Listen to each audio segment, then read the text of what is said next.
que ha realizado los funcionarios y taquígrafos y los secretarios de la comisión que permanentemente respaldaron nuestro trabajo. También es bueno reconocer el clima de respeto que primó la comisión, pero no es para felicitarnos, sino que es nuestro deber, porque nosotros representamos a los ciudadanos y los primeros que tenemos que dar el ejemplo con altura y respeto somos los legisladores.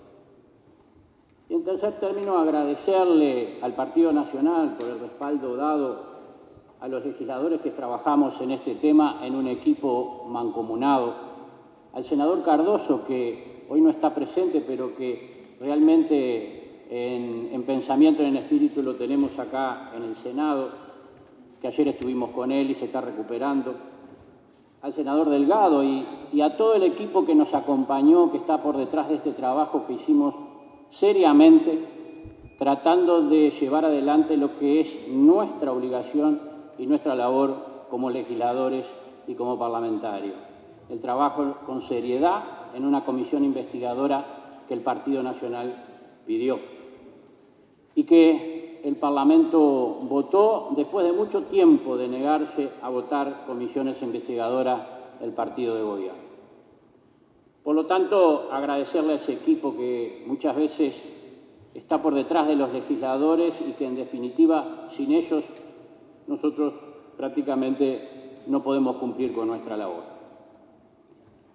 Yo creo que, a modo de introducción a este tema, nosotros queremos hacer algunas referencias y algunas puntualizaciones, porque es bueno refrescar y puntualizar en realidad cómo se da este tema y también dejar claro cosas que se han dicho y que se han manifestado también en el informe del miembro informante del partido de gobierno, y qué bueno que se reafirmen en una introducción a lo que va a ser el desarrollo lógicamente resumido de un enorme informe que ha llevado meses de trabajo y meses también de mucho hurgar en información y tratar de ver si alguna información es real y trabajar concienzudamente para incorporarla a los documentos que acá constan en el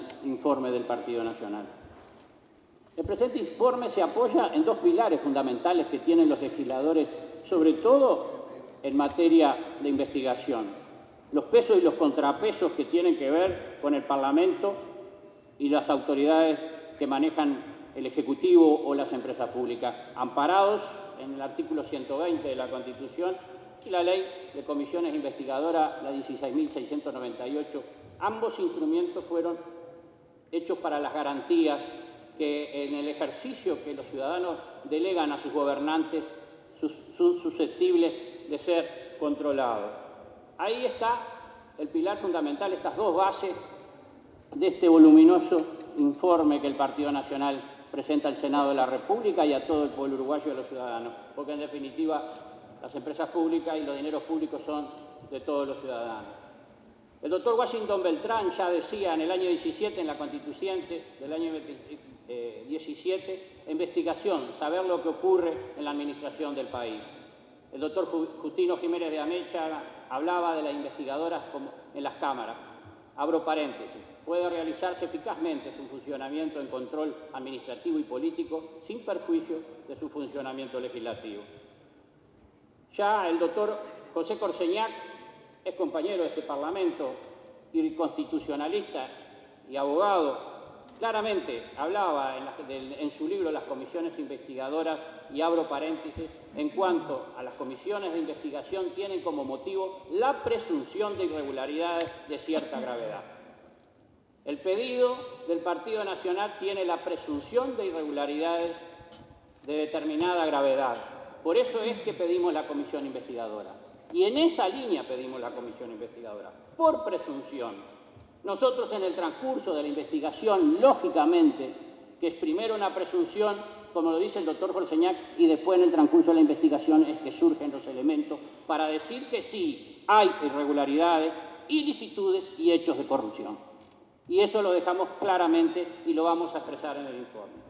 Quisiéramos recordar el significado de la palabra irregularidades, porque de repente a algunos se le pasa, es obvio que va fuera de la regla, contrario a la regla. Y eso lo encontramos en la investigación, fuera de la regla, contrario a la regla, impresionante. Por eso recordamos de vuelta al doctor José Corseñar, y abro paréntesis. No se designa una comisión parlamentaria de investigación cuando se trata de situaciones que se sospechan lícitas, regulares, sino precisamente cuando se presume la existencia de maniobras, ocultamientos, en general la ilicitud más o menos espectacular, decía el doctor Corseñar. Y Augusto Durán dice, la administración no puede ser sino buena, si no lo es resulta ilegítima. Esa ilegitimidad radica en no hacer bien las cosas, es decir, en actuar con ineficacia o ineficaz. A modo de síntesis, el concepto de irregularidad sumamente abarcativo, comprendiendo a lo menos los siguientes sentidos. Es bueno recordarlo porque a veces veo que en los informes no se reconoce realmente lo que ha pasado en la principal empresa del país, en el informe del partido de gobierno. Ilegitimidad. Para definir estos temas, por contrariedad en un principio general o a una regla de derecho, cualquiera sea su rango, a diferencia de la ilicitud, que como se verá es tal solo el apartamiento de la ley. B, mala administración. Por supuesto que la UBA, los números lo muestran, después lo vamos a analizar más adelante.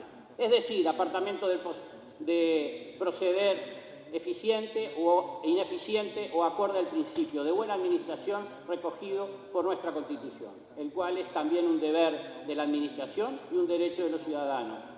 Y arbitrariedad, o sea, actuar con capricho, irrazonable o injusto en el manejo de la cosa pública.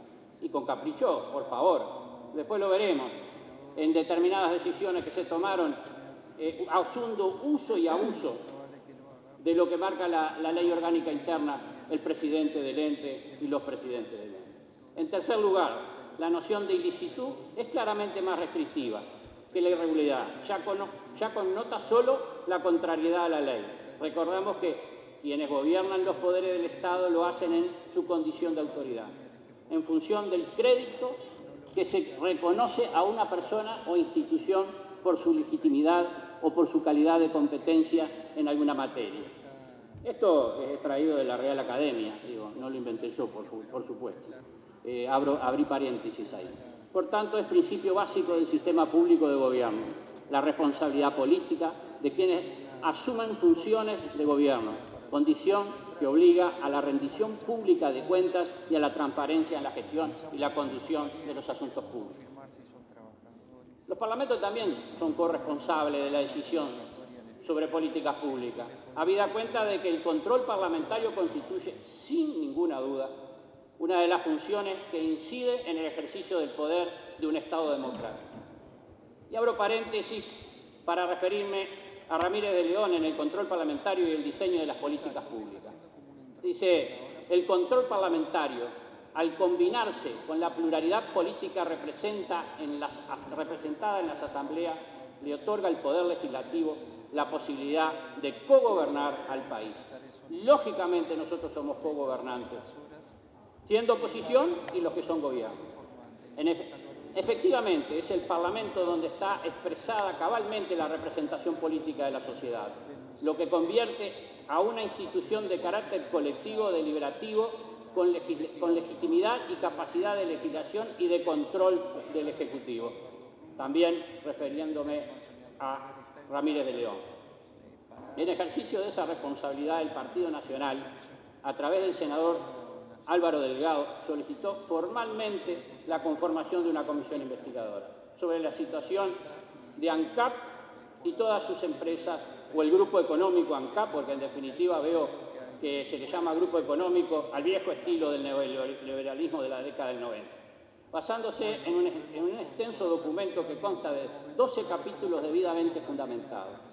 En eso hace pie la denuncia del Partido Nacional, que se presentó a través del miembro denunciante, el senador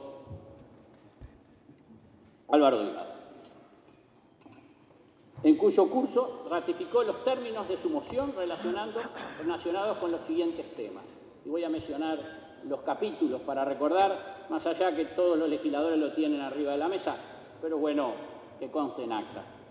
El capítulo 1, incumplimiento de los plazos de presentación de los estados contables.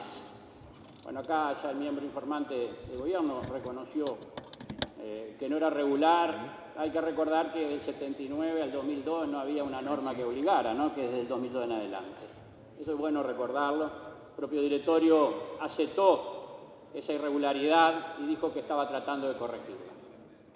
Segundo, situación económica y financiera, evolución negativa de los pasivos, déficit acumulado y patrimonio debilitado. Eso lo vamos a desarrollar más adelante, porque creo que es bueno aclararlo, porque acá se han dicho en este informe del partido de gobierno muchas cosas que no son ciertas. Pago de multas por incumplimiento referidas a la planta de cal en el departamento de 33. Capítulo cuarto, gastos en publicidad, donaciones y contrataciones de agencias publicitarias. 5. Deuda impaga por pluna. Capítulo 6, gastos e ingresos de personal al ente. 7, remolcador Quinchororó. 8, gastos de honorarios y contrataciones. 9, convenio entre ANCAP y Petroecuador. Transfigura, la triangulación con Transfigura. 10, operaciones de cancelación de deuda de PDVSA. 11, planta de bioetanol en Paysandú. Y 12, la relación entre ANCAP, ALUR, su subsidiaria.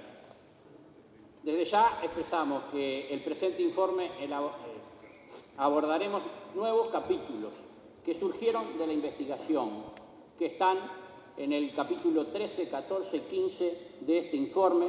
La sola contratación en el ejercicio 2014, bueno, esos capítulos refieren a Portland, a la planta desulfurizadora y a la importación o la regularización de importaciones fuera de tiempo en forma irregular. Esos son los capítulos 13, 14 y 15. La sola contratación en el ejercicio 2014, ANCAP y las empresas subsidiarias tuvieron ingresos brutos por 3.762 millones de dólares y, sin embargo, se registró un impresionante déficit acumulado, alertó y condujo a la necesidad de conocer más a fondo la realidad de esta empresa. Así es, la denuncia mostró el resultado acumulado negativo de los últimos 4 años por más de 600 millones de dólares. En el 2014 se perdieron 323 millones de dólares, que representaba el 75% del patrimonio actual en ese año 2014, no el de ahora porque está mucho más abajo.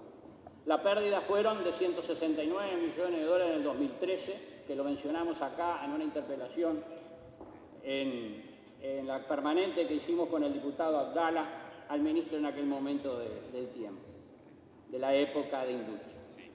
Y 15 millones en el 2012 y 95 millones en el 2011. B, deterioro del patrimonio, que pasó de 460 millones al inicio del 2005, 1.019 millones a fines del 2009, había crecido el patrimonio, y a fines del 2014, como lo mencionábamos, 432 millones al cierre del ejercicio. Se encuentran hoy por debajo de los 200 millones de dólares. 180 millones de dólares creo que es lo que se reconoce por el directorio. Endeudamiento que se multiplicó, además el endeudamiento se multiplicó por 6 veces y media entre 2005 y 2014. Al inicio del 2005 era de 339 millones de dólares, al cierre del 2009 de 1.086 millones de dólares y al cierre del 2014 2.173 millones de dólares. Son los campeones de endeudar cosas, porque el país tiene 40.000 millones de dólares de deuda externa al estilo viejo del neoliberalismo y nadie se hace cargo, ¿no? Cabe preguntarse, ¿cómo explicar esta situación tratándose de la empresa con mayores ingresos en el país y teniendo en cuenta que tiene como producto principal la venta de combustible y cuyo precio es fijado administrativamente? Y algunos sí no lo saben, pero para doña María y don José, de los 40 y pico de mangos que cuesta el combustible, 16 pesitos se los lleva la empresa, ¿no? Así que podrían bajar alguna cosita, ¿no? Y achicar el pánico de tirar la plata. Es importante acordar recordar que el Partido Nacional había planteado en la línea que marca el doctor José Corseñac, y lo vuelvo a recordar porque lo dije al principio, una comisión investigadora de presunción de irregularidades e ilicitudes, que es lo que corresponde y lo que marca la ley. Eso lo dice claramente José Corseñac. Pero el Frente Amplio votó en su oportunidad otro tipo de comisión investigadora. Por eso no acompañamos en aquel momento con nuestro voto. Y es bueno aclararlo porque se votó otro tipo de comisión que no corresponde a lo que dice la ley, porque la ley es claramente presunción de irregularidades. Presunción, después se demostrará si hay o no hay. Nosotros hemos demostrado, y lo verán en el informe si es que lo han leído. Analizada la denuncia, formulada y acorde a la documentación aportada el senador José Carlos Cardoso, integrante de la comisión preinvestigadora, primero y luego de la comisión investigadora de representación del Partido Nacional, fundamentaba en aquel momento cuando hizo el informe del día que se votó la comisión investigadora.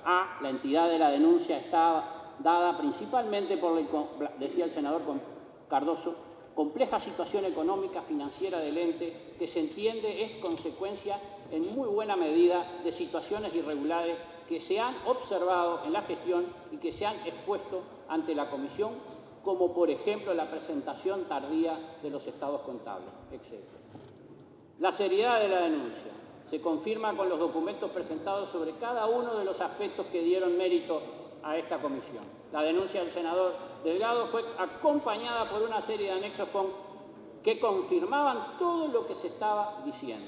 Quiere decir que no fue de manera in voce que se hizo esa denuncia, sino estaba realmente documentada para desvirtuar algunas cosas que se han dicho también en ese informe. Quisiera hacer algunas puntualizaciones, ya que se ha dicho muchas cosas de por qué esta comisión investigadora, aunque los fundamentos rompan los ojos, lo vamos a aclarar, yo creo que es bueno, por alguno que sea medio lento para entender. Se ha dicho que es para desprestigiar algunas personalidades políticas, que es para generar un hecho político, etcétera, etcétera, cosa que todos aquí presentes lo hemos escuchado en la prensa, como también acá en el Senado también de la República por algunos miembros que han mencionado él. Nos acusan de hacerlo para la prensa y creo que lo que le están haciendo es daño al Parlamento de la República, quitándole la importancia que tiene el valor del contralor que ejerce los cogobernantes, en este caso los que somos oposición o los que son gobierno y que deben actuar en consecuencia. No aceptamos de ninguna manera lo que se ha dicho, que esto se hace para destruir figuras políticas, de ninguna manera. Eso no fue el sentido. Creo que lo demostramos en la comisión y no creo que haya ninguno de los miembros de colegas que trabajaron en la comisión que puedan decir que no actuamos con seriedad, tanto el senador Cardoso, el senador Delgado y quien les habla, y que la documentación que presentamos y la investigación la hicimos en forma respetuosa, sin atacar ni agraviar a ninguna persona, ni tratar de denigrar públicamente a nadie. Sí consideramos pertinente que quien cometió errores, delitos, asuman la responsabilidad. Y los que tienen la responsabilidad política que la asuman también. Porque hay responsabilidades políticas cuando uno asume los niveles de gobierno y determinada gestión. Las comisiones investigadoras son uno de los instrumentos que tiene el Parlamento para ejercer su función de contralor. Con este tipo de aclaraciones lo que hacemos es minimizar el Parlamento. Tanto las comisiones investigadoras, los llamados a salas, las interpelaciones o los pedidos de informes son instrumentos que cuenta el legislativo para controlar. Lamento que el senador Mujica, expresidente de la República, no esté en sala, porque en la última sesión donde votamos la licencia del vicepresidente de la República, hoy el gran ausente en sala, que estaría bueno que estuviera, porque hace 4 años que ando en la vuelta con estos temas investigando y nunca me contestó muchas veces algunas cosas, y bueno, hubiera estado bueno que estuviera en el debate acá, no que contestaran otros por él. Cuando se votó la licencia, el senador, y abro comillas, el senador Mujica decía que las comisiones investigadoras eran para hacer circo y buscar ganancia política. Bueno, hacen circo y ganancia política en estos días, no la hemos hecho nosotros, el Partido Nacional. Hemos hecho declaraciones en línea y respeto a lo que pensamos la comisión investigadora. Yo creo que el circo lo ha hecho el partido de gobierno entre las cartas del senador Mujica y las cartitas con el ministro de Economía. Pusieron la carpa, el circo y los vagos también. Además, en los últimos días, en los cruzamientos entre Mujica y el señor asesor del Frente Liber Seregni, el señor Valenti, el de los 1000 perdones. Así que, reitero, simplemente hacemos uso de nuestro instrumento y además de nuestro deber hacerlo como legisladores para controlar la gestión de las empresas públicas. Y a juzgar por los últimos hechos, se ve que equivocados, no perdimos el tiempo y estuvimos realmente acertados en pedir la comisión investigadora.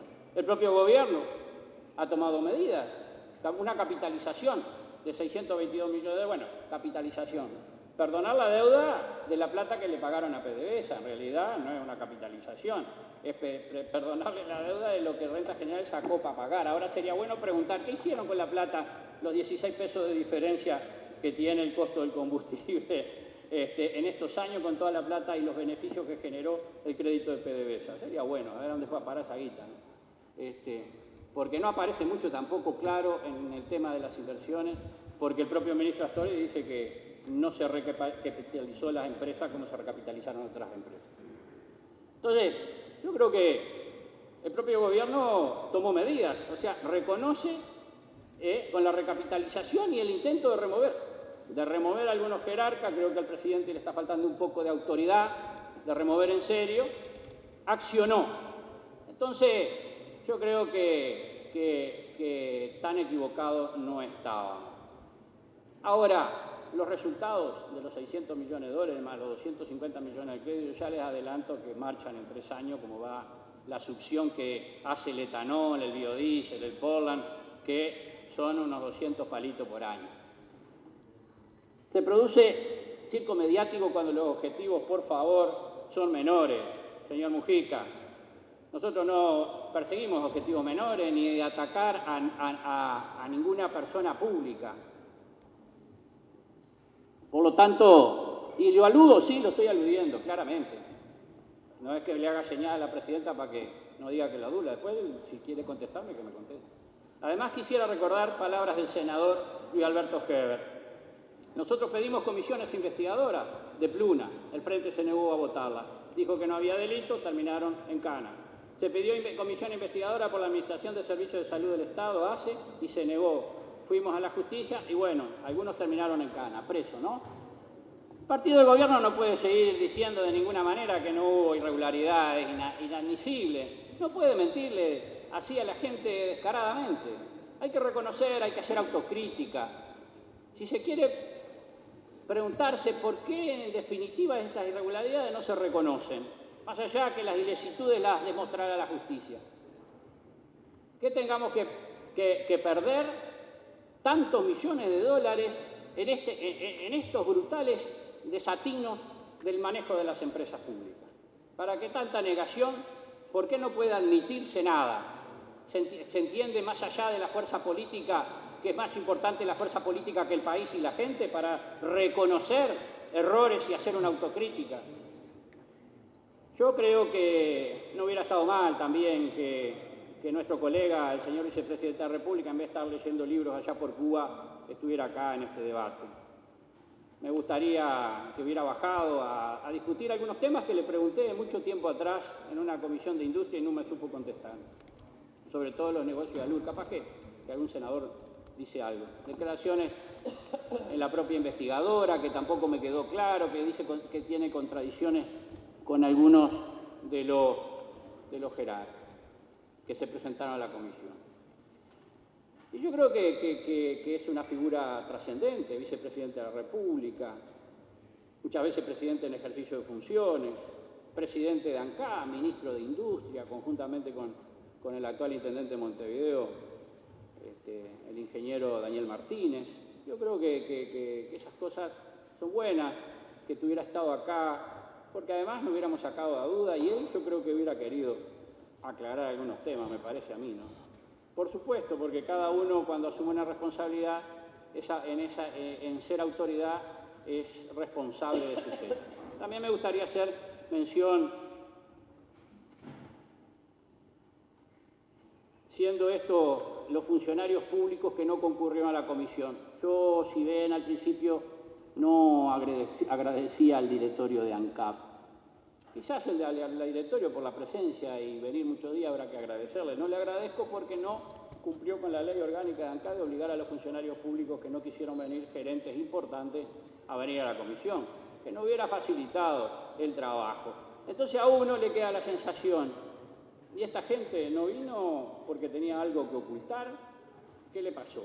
Porque en definitiva tienen obligación como funcionarios públicos. Los particulares es claro que no es así. Creemos que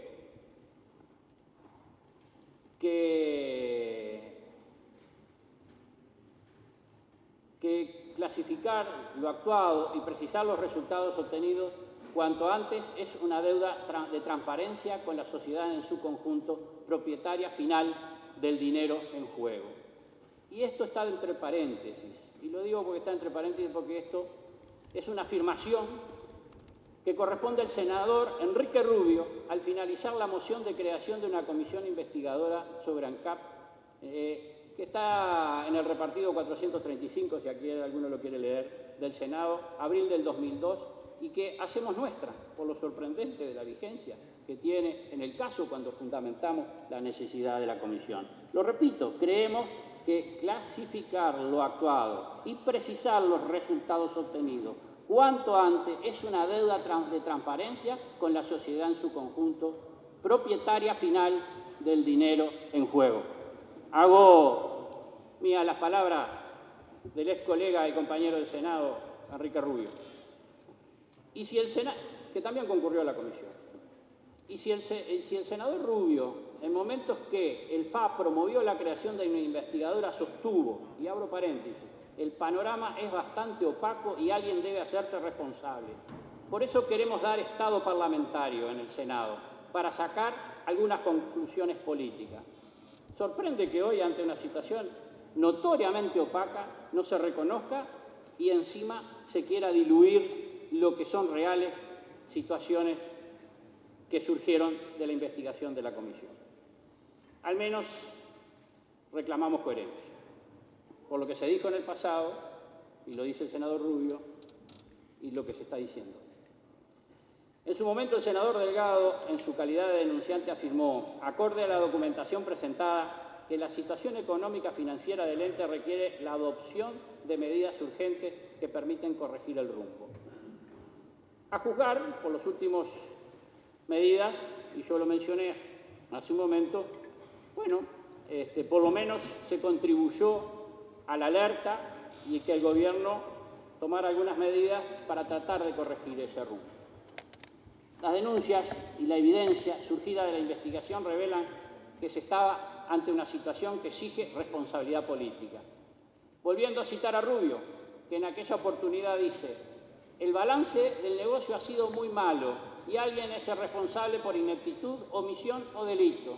Afirmamos que en esta expresión son válidas para la situación actual, por lo que es razonable esperar del propio partido de gobierno la misma convicción y firmeza que lo planteó en aquel momento. De lo contrario, nos permitimos plantear la misma interrogante que decía Geminello Pretorossi.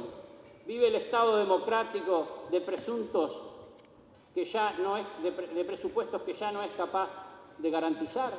Esa pregunta queda ahí pendiente.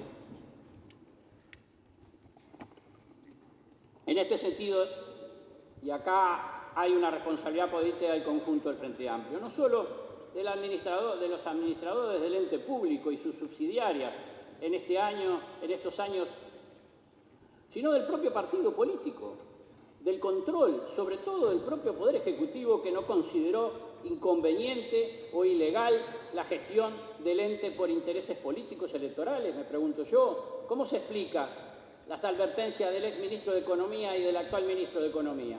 O sea, conforme a lo que dispone el artículo 197 de la Constitución de la República, el Poder Ejecutivo estuvo omiso en su momento.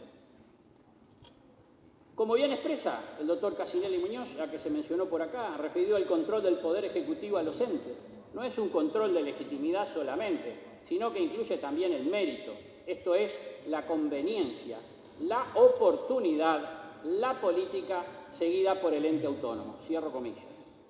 En esto es un tema de Estado, creo yo. Las empresas públicas fundida, porque está realmente fundida, por algo la capitalizaron y pidieron un crédito para seguir para adelante, la fundió el partido de gobierno, no solo Sendic, Astori ni Mujica y sus cartas cruzadas. Acá hay responsabilidad política del partido de gobierno, que no tuvo la capacidad de controlar y frenar a tiempo la ineptitud, la incapacidad, la desidia, el delirio faraónico de las inversiones que el ente fueron ni siquiera observadas ni revisadas por los responsables políticos del Ejecutivo para corregir los rumbos. Y ahora se nos dice en los informes que dentro de 10 años, 20 años, y que dentro de 10 años nos van a abrir un buco que lo vamos a tener que pagar toda la sociedad.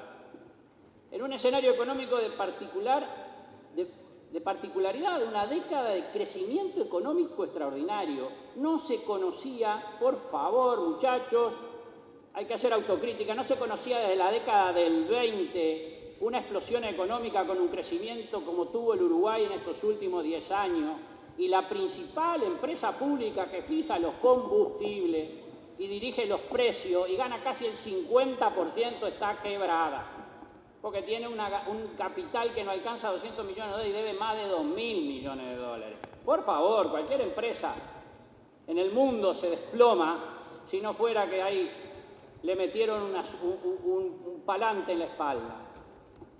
Una explosión extraordinaria de venta de vehículos en estos años, recién este año, y que se empezó a alentecer la economía y cambió los vientos, se terminó el vientito de cola, empezó a bajar la venta de vehículos, pero una explosión de la venta de vehículos, de maquinaria agrícola, de camiones. Pasamos de 400.000 hectáreas de sembradas a 2 millones de hectáreas sembradas al año. La forestación tuvo su punto culminante en lo que fue el crecimiento del desarrollo de la propia forestación. Vale recordar que ANCAP, y lo vuelvo a recordar, es monopolio, la principal empresa, muchísimas décadas no se conoce un fenómeno de esta naturaleza. Yo qué sé, despierta claramente que en esta investigación aparece de todo, pero que claramente, esto es irregular. Ya, más allá de lo que es delito o no sea delito, es irregular lo que pasó. No se puede decir que no hay irregularidades. Después los delitos determinará la justicia y los hechos de corrupción también. Para fundamentar la desidia, la incapacidad, el delirio faraónico de llevar adelante proyectos de inversiones que en el plan estratégico que costaron 4 veces más. Sí, costaron 4 veces más. Y no es cierto que no costaron 4 veces más. Porque están fundamentados. Abrieron un buco de 800 a 900 millones de dólares, no es moco de pavo, 800, 900 palo verde para el Uruguay. Es, como decía el negro Olmedo, esta cifra no existe. Bueno, esto es así. Esto es de 800 a 900 millones de dólares, yo creo, o hay incapacidad o hay inmoralidad de quienes gestionaron ANCAP. Si es incapacidad, no deberían en su vida gestionar nada más, ni un kiosco, como dice el señor Esteban Valenti en sus perdones, porque claramente son incapaces. Si vieron la situación e hicieron la vista gorda, es de tal inmoralidad que marca claramente un acto de corrupción administrativa y se debe pagar por ello. Eso es falta a la ética de la responsabilidad política y administrativa, claramente. Corrupción no es solo meter la mano en la lata, como dice el presidente doctor Tabaré Vázquez, sino claramente evadir a los controles correspondientes como sucedió con ANCAP.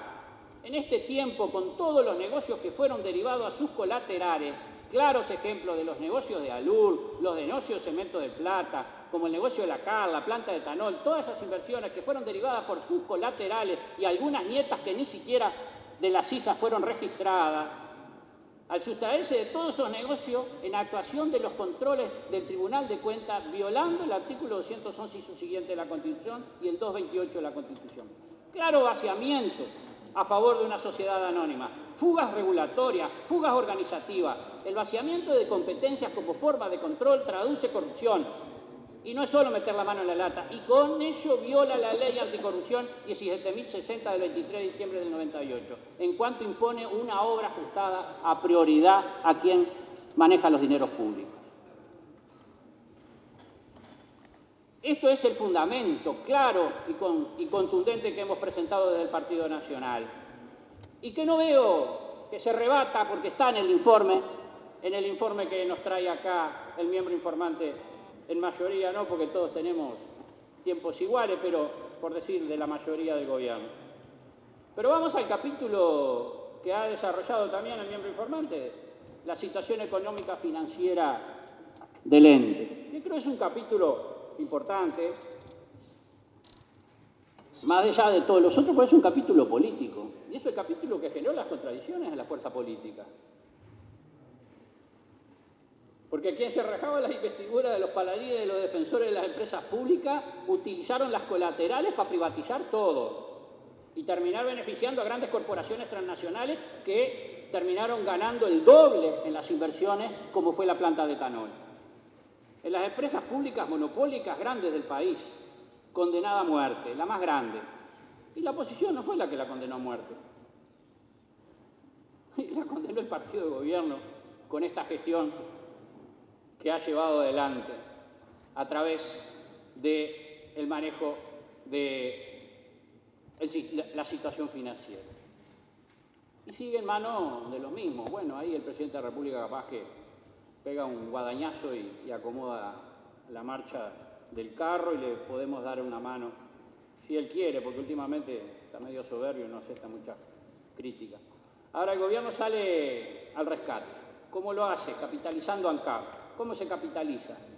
Se capitaliza, y aquí abro paréntesis, ¿cómo se capitaliza? Es la pregunta. Se capitaliza con dinero y cuando se hace esto es a través de impuestos.